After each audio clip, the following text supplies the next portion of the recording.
पर जो हिंदू मुस्लिम का पर्दा चढ़ाए थे धीरे धीरे हट रहा है। ये सरकार गुंडे, मवालियों, बलात्कारियों, लुटेरों, अडानियों, अंबानियों की सरकार है। मुसलमान नामधारी जीव होने से उनको लगता है कि इनको मारेंगे तो हिंदू भाई खुश होगा। बिल्किस बानो के दंगाइयों को स्वागत करेंगे, उनको चुनाव लड़वाएंगे, उनको माला पहनाएंगे, मिठाई बांटेंगे। इस देश के अंदर दलित अपने अधिकारों के लिए लेकर के रोड पर लड़ेगा तो वो नक्सलवादी और माओवादी है, मुसलमान लड़ेगा तो वो पाकिस्तानी है, किसान लड़ेगा तो वो खालिस्तानी है। आज ये बेटियां यहाँ बैठी हैं तो ये जाटों की हो गई हैं। अब आज से पहले देश की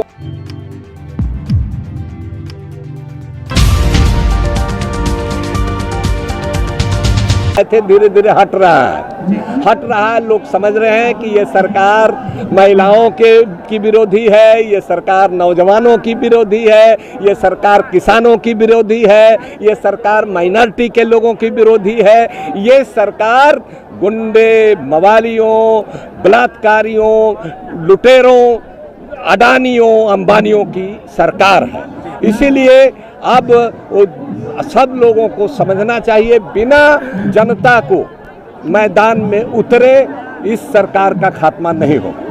तो कई दिन आज बैठे हुए हो गए, इंसाफ की गुहार लगा रहे हैं, अब तक FIR भी नहीं हुई है। किस तरह से इसको आप देखते हैं? सुप्रीम कोर्ट में से उम्मीद है कि सुप्रीम कोर्ट ने कॉग्निजेंस लिया है, ये न्याय मिलेगा। वरना अंतिम अदालत एक तो है कानूनी रूप से सुप्रीम कोर्ट, लेकिन जनता का अदालत सबसे बड़ा अदालत है, वहाँ भी ये फैसला होगा। उस अदालत में भी ये जा रहा है। दिक्कत ये है कि जो गोदी मीडिया है, दलाल चाटुकार जो मीडिया के लोग हैं, वो इसको नहीं दिखा रहे हैं। तो एक सवाल ये भी उठता है कि जैसे किसान धरने पर बैठे थे, ठीक कुछ वक्त बैठने के बाद किसानों को आश्वासन दिया गया, वो उठ गए। ये लोग भी पहले यहाँ धरने पर बैठे थे, फिर ये भी यहाँ से चले गए। तो क्या कोई एक मुस्तकिल रास्ता इख्तियार करना पड़ेगा तब ये राह हल निकलेगा, या ऐसे ही चलता रहेगा, बैठेंगे उठेंगे? नहीं, देखिए ये मामला फूटेगा, इस पर फूटेगा, फूट रहा है। ये मामूली बात नहीं है, ये मामूली कोई बच्चियाँ नहीं है। ये देश भर, दुनिया भर में जानी जाने वाली बच्चियां हैं। थू हो रहा है इस सरकार का पूरी दुनिया में कि इस देश में जिसके साथ ठीक ही कहा आपने कि फोटो खिंचवाते हैं, हाँ, और वो बैठी हुई हैं, उनके साथ ऐसा हो रहा है तो उसको नोटिस नहीं ले रहे हैं। ये शर्मनाक स्थिति है और इसमें समझ लीजिए कि इस पाप में वो डूबने वाले। सर, जिस तरह से ये पूरा मामला नहीं दिखाया जा रहा है, दूसरी तरफ अतीक को लेकर एक तरीके से टारगेट, एक निशाना बनाया जा रहा है बाकी पूरी कौम को कि इनका इलाज ऐसे ही होगा। और देखिए, हम अतीक जैसे कोई भी धर्म के लोग हैं, हिंदू मुसलमान, ऐसे लोगों के हम पक्ष में नहीं हैं। लेकिन जिस तरह से उनको मारा गया, जिस तरह से पुलिस अभिरक्षा में मारा गया, वो गलत है, हम इतना कह रहे हैं। लेकिन उसको ये मीडिया वाले इसलिए दिखाते हैं, सरकार इसलिए करती है कि वो मुसलमान नामधारी जीव है। तो मुसलमान नामधारी जीव होने से उनको लगता है कि इनको मारेंगे तो हिंदू भाई खुश होगा। तो थोड़े दिन खुश होता है, लेकिन धीरे धीरे इस तरह की जब घटनाएं होती हैं, जब लोग समझने लगते हैं कि नहीं ये सबके साथ ऐसा कर रहा है, हिंदू मुसलमान की बात तो सिर्फ लोगों को नज़र हटाने के लिए असली सवाल से कर रहा है, तब लोग समझ जाते हैं। पर ये जो सवाल है, ये कहा जा रहा है, मीडिया में जो दिखाया जा रहा है कि अप्रैल में अतीक तो मई में मुख्तार अंसारी, एक तरीके से ये पहले ही आगाह किया जा रहा है कि अब ऐसा होने वाला है। ये लोग तो दंगा कराते हैं हमारे बिहार में, बिहार शरीफ में, सासाराम में, कहाँ दंगा कराए देश भर में। ये दंगाई पार्टी ही है भाई। उसके बारे में अतीक तो एक आदमी है, उसमें थोड़ा उसका हिस्ट्री शीटर भी है था, लेकिन ये तो निर्देश लोगों को मार जा रहा है। और वो कहते हैं कि कर्नाटक में आप बिल्किस बानो के दंगाइयों को स्वागत करेंगे, उनको चुनाव लड़वाएंगे, उनको माला पहनाएंगे, मिठाई बांटेंगे, ये सब जनता जनता तक कैसे ये चीज पहुंचाएंगे, या पहुंचाने में अभी कामयाब नहीं हो पा रही है विपक्षी पार्टियां कि भाई भारतीय जनता पार्टी ये सब कर रही है? पार्टियों का अकेले का मतलब नहीं है, ये दबाए हुए है ना। मीडिया एक दिन में दिखाने लगे ना तो इनको खदेड़ करके लोग इनका हिसाब लेने लगेंगे। मीडिया नहीं दिखा रहा है, आप लोग सोशल मीडिया के लोग दिखा रहे हैं, अच्छी बात है। अब आप लोग ही, हमको लगता है कि अब सोशल मीडिया ही इस देश का मेन स्ट्रीम मीडिया है, इसको लोग अब गौर से देख सुन रहे हैं। आखिरी सवाल, कर्नाटक की बात अगर हम करें तो कर्नाटक में अमित शाह ने कहा कि अगर सरकार नहीं आती है उनकी तो कांग्रेस की सरकार अगर आती है तो कर्नाटक में दंगे होंगे। आपने कहा कि ये लोग दंगाई हैं, दोनों एक दूसरे को दंगाई बता रहे हैं। नहीं, कर्नाटक में दंगा, महाराष्ट्र में दंगा करा रहे थे। मैं पुणे में था, वहाँ दंगा कराने की महाराष्ट्र में कोशिश कर रहे थे। अभी महाराष्ट्र में गया था, वहाँ ये लोग हिजाब को लेकर के क्या क्या लेकर के, तो इन लोगों का तो परमानेंट एक सूत्री कार्यक्रम है, हिंदू मुसलमान के नाम पर लोगों को फंसाए रखे। लेकिन धीरे धीरे इस देश के हिंदू समझ रहे हैं, हिंदू भाई समझ रहे हैं और इनको अच्छी सबक सिखाए। घबराइए, काफी है या सड़क पर भी उन्हें आना होगा? आ रहे हैं, देख रहे हैं। आखिरी सवाल, पासमानदा मुसलमानों को लेकर भारतीय जनता पार्टी खास करके मोदी जी इस मुद्दे को उठाते हैं कि पासमानदा मुस्लिमों को लेकर, लेकिन अभी क्या है, हाल ही में उन्होंने रिजर्वेशन की बात की है तो कि पूरे मुसलमानों की बात की। देखिए, जब कोई ब्रांड चल निकलता है ना तो नकलची लोग पैदा हो जाते हैं। तो मोदी जी नकलची हैं। हमारा पसमानदा ब्रांड 1998 से हमने इस शब्द को कॉइन किया, वो चल गया है। तो लेकिन ये जान लीजिए, पसमानदा आरएसएस बीजेपी का विरोधी है, उन्हीं का विरोधी नहीं है, हर तरह की फिरका परस्ती सांप्रदायिकता का विरोधी है। जो मोदी जी की बीजेपी की जो बी टीम है वो वैसी साहब, उनको भी हम लोग उतना ही विरोध करते हैं। बहुत बहुत शुक्रिया। खींचने की बात कर रहे हैं अपनी, एक पसमानदा नहीं जाएगा, नहीं जाएगा, मीटिंग तो हो रही है, कोई नहीं जाएगा, कोई नहीं जाएगा। अरे किस समाज में दलाल, डरपोक, लालची लोग नहीं होते हैं भाई?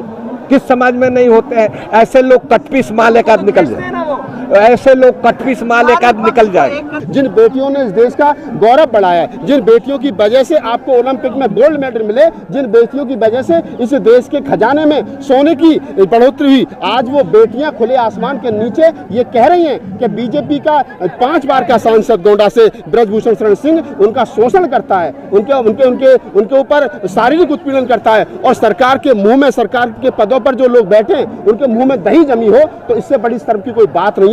सरकार को चाहिए कि तत्काल प्रभाव से ब्रजभूषण सिंह को पहले पद से हटाए, उसके बाद में न्यायिक जांच हो, एफआईआर होनी चाहिए ताकि इन बेटियों को न्याय मिल सके। राहुल जी, जिस तरह से स्मृति ईरानी की बेटी को लेकर जब टिप्पणी की गई थी, उनके रेस्टोरेंट को लेकर, कथित रेस्टोरेंट को लेकर, तब उन्होंने कहा था कि ये बेटियों की अस्मिता का सवाल है, लेकिन आज जब देश की बेटियां बैठी हैं तो स्मृति ईरानी नजर नहीं आ रही है। देखिए, आप इस बात को समझ लीजिए, मैंने कहा ना कि सब कुछ सरकार के इशारे पर हो रहा है। आपको कितना बोलना है, आपको क्या खाना है, आपको क्या पहनना है, आपको किसके समर्थन में बोलना है, आपको किसके विरोध में बोलना है। तो ये जो स्मृति ईरानी जिस महिला का आपने नाम लिया, पहली बात तो मैं उसको महिला मानता नहीं, क्योंकि जो महिला के अंदर पीड़ा ना हो, करुणा ना हो, दया ना हो, ममता ना हो, वो कैसी महिला है भाई? आज तेरी बेटी तो बेटी है, तेरी बेटी पर किसी ने टिप्पणी कर दी तो मतलब सरकार आधी से ज्यादा खड़ी उस बेटी के समर्थन में होगी। जिस बेटी जो कि एक व्यापार कर रही है, धंधा कर रही है, बिजनेस कर रही है और एक होटल चला रही है, उस पर अगर टिप्पणी कर दी गई तो सरकार उसके बचाव में उतर आई। क्या वो सरकार, क्या वो संवैधानिक पद पर थी? क्या मिनिस्टर थी? क्या एमएलए थी? क्या एमपी थी? क्या राज्यसभा सांसद थी? क्या एमएलसी थी? नहीं थी ना। लेकिन फिर भी सरकार उसका बचाव इसलिए कर रही थी क्योंकि वो स्मृति ईरानी की बेटी थी। लेकिन जिन बेटियों ने देश के लिए गोल्ड मेडल जीता, जिन बेटियों ने देश का नाम रोशन किया, वो बेटी रोड पर बैठी है। आज स्मृति ईरानी गायब है, सरकार गायब है, प्रधानमंत्री गायब है, देश की राष्ट्रपति जो है वो महिला है और प्रथम नागरिक है देश की। मेरी अपील है उनसे कि उनका भी राष्ट्रपति भवन यहाँ से चंद कदमों की दूरी पर है, वो सरकार अपनी सरकार से कहें कि जाइए और सरकार की देश की बेटियों से मिलिए जो बेटी रोड पर बैठी हैं। कल हमने देखा कि कैसे ब्रजभूषण शरण सिंह का एक वीडियो वायरल होता है, वीडियो वायरल करने के बाद खुद को निर्दोष बताता है, बोलते हैं जब तक लड़ूंगा, जब तक लड़ पा रहा हूँ लड़ूंगा, और जब कमजोर हो जाऊंगा। हर अपराधी अपने आप को निर्दोष बताता। तिहाड़ जेल में आप चले जाइए कैमरा और आईडी लेकर के, वहाँ जिनके ऊपर 100 मुकदमे चल रहे हैं, आप उनसे पूछिए तो वो कहेंगे हम निर्दोष हैं। तो ये आदमी, मैं कहने लगूँ मैं निर्दोष हूँ तो ये मैं थोड़ी तय करूंगा। अगर मेरे तय करने से ये हो जाएगा कि मैं निर्दोष नहीं हूँ तो फिर ये न्यायपालिका, हाई कोर्ट, सुप्रीम कोर्ट, शासन, प्रशासन क्यों बनाया है आपने? आप इसको समझिए। हर अपराधी यही कहता है। कुलदीप सिंह सेंगर भी तो यही कहता था मैं अपराधी नहीं हूँ। जिन लोगों ने हाथरस में रात के अंधेरे में एक दलित बच्ची को पहले बलात्कार किया, हत्या की और पेट्रोल छिड़क करके जिसको रात के अंधेरे में जला दिया गया, वो भी यही कह रहे थे कि हम अपराधी नहीं है। लेकिन ये तय अपराधी नहीं करता, जिस पर आरोप लगता है वो नहीं करता। ये तय हमेशा शासन करता है, प्रशासन करता है, सिस्टम करता है, क्योंकि देश के अंदर न्यायपालिका, लोकतंत्र और लोकतंत्र में न्यायपालिका का सिस्टम है। इस सरकार के विरुद्ध जवान से लेकर किसान और किसानों के बाद पहलवान, हर कोई सड़क पर हम देख चुके हैं। क्योंकि सरकारों की नीतियां हैं वो वाकई सवाल के घेरे में आप इस बात को समझिए, इस देश के अंदर दलित अपने अधिकारों के लिए लेकर के रोड पर लड़ेगा तो वो नक्सलवादी और माओवादी है, मुसलमान लड़ेगा तो वो पाकिस्तानी है, किसान लड़ेगा तो वो खालिस्तानी है। आज ये बेटियां यहाँ बैठी हैं तो ये जाटों की हो गई हैं। अब आज से पहले देश की हुआ करती थी, आज ये जाटों की बेटियां हो गई हैं, आज ये सिर्फ हरियाणा की बेटी रह गई हैं। तो आप इनका भी धर्म, इनकी भी जाति तय होगी। सरकार के पक्ष में अगर आप बोलोगे, सरकार के हिसाब से आप अगर बोलोगे, सरकार जितनी चाबी भरे उतने अगर आप बोलोगे, तो सरकार आपको गोल्ड मेडल देगी, सरकार आपको भारत रत्न देगी, पद्मश्री देगी, पद्म विभूषण देगी, हर वो बड़े से बड़ा सम्मान देगी जो सरकार के पास में है। लेकिन सरकार के खिलाफ अगर आप बोलोगे, सरकार की गलत नीतियों के खिलाफ आप बोलोगे, तो सरकार आपको जातिवादी बताएगी, धार्मिक बताएगी, आस्था पर चोट करने वाला बताएगी, अपनी भावनाओं की कदर न करने वाला बताएगी। सरकार आपको वो तमाम वो चीज बताएगी जो सरकार चाहती है। तो आप इस सिस्टम को समझिए, सरकार जो कर रही है उसका प्लान तय है। देखिए, मैं हमेशा से कहता हूं, मैं कई सालों से बोल रहा हूं और आज फिर कह रहा हूं, एज ए पत्रकार, as a activist, as a क्या नाम है साहित्यकार, मेरी ड्यूटी बनती है, मैं कबीर का वंशज, जो मेरी ड्यूटी बनती है कि मैं रोड पर खड़े होकर के सरकार की गलत नीतियों के खिलाफ बोलूं। और मैं बोल रहा हूं, मेरे ऊपर भी मुकदमे हैं देश भर में 17-18। मैं हमेशा से लोगों से कहता हूं कि डरने की जरूरत नहीं है। अगर आप लोग भी डर गए, ज्यादा से ज्यादा क्या होगा यार, मरी तो जाएंगे, गोली मार देगा कोई बात नहीं, मर जाएंगे। लेकिन अगर हम भी नहीं बोलेंगे तो आने वाली नस्लें हमसे ये तो पूछेंगी ना कि राहुल नागपाल जिस समय देश की बेटियां रोड पर बैठ करके न्याय मांग रही थी, तुम कहां थे? तो मैं कह सकता हूं ना, मैं जंतर मंतर पर खड़े होकर इनके समर्थन में बोल रहा था। मैं कह सकता हूं जब किसान आंदोलन चल रहा था तो मैं वहां बोल रहा था। मैं कह सकता हूं कि जब मनीषा वाल्मीकि हत्याकांड हुआ था तो मैं अब इस देश में डॉक्टर अंबेडकर की आवाज बन करके, सावित्रीबाई फुले की आवाज बन करके मैं वहां बोल रहा था। तो ये मेरी और आपकी तमाम लोगों की ड्यूटी बन जाती है कि उस दौर में, जिस दौर में सरकार ये तय करती हो हमारे फंडामेंटल राइट्स कुचले जा रहे हो, संविधान को इसी जंतर मंतर पर जलाया जाता हो, डॉक्टर अंबेडकर मुर्दाबाद के नारे लग रहे हो, SC ST OBC माइनॉरिटी महिलाओं के खिलाफ सरकार षड्यंत्र बना करके काम करती हो, हमको नक्सलवादी, माओवादी, पाकिस्तानी, खालिस्तानी बताती हो, तो मेरी और आपकी जैसी जो मुट्ठी भर लोग जिनका जमीर जिंदा, उनकी ड्यूटी बन जाती है कि वो मुखर होकर के बोले। और जब तक हम लोग मुखर होकर के नहीं बोलेंगे तब तक ये सरकार अपने तरीके से काम करती है। राहुल जी, एक सवाल ये भी है, जैसे अभी इन लोगों पर बीती तो ये सड़कों पर आए, अभी पीछे कई सारी ऐसी घटनाएं हुई है, जैसे हाथरस वाला पूरा मामला था, उसमें रातों रात बिटिया को जला दिया गया।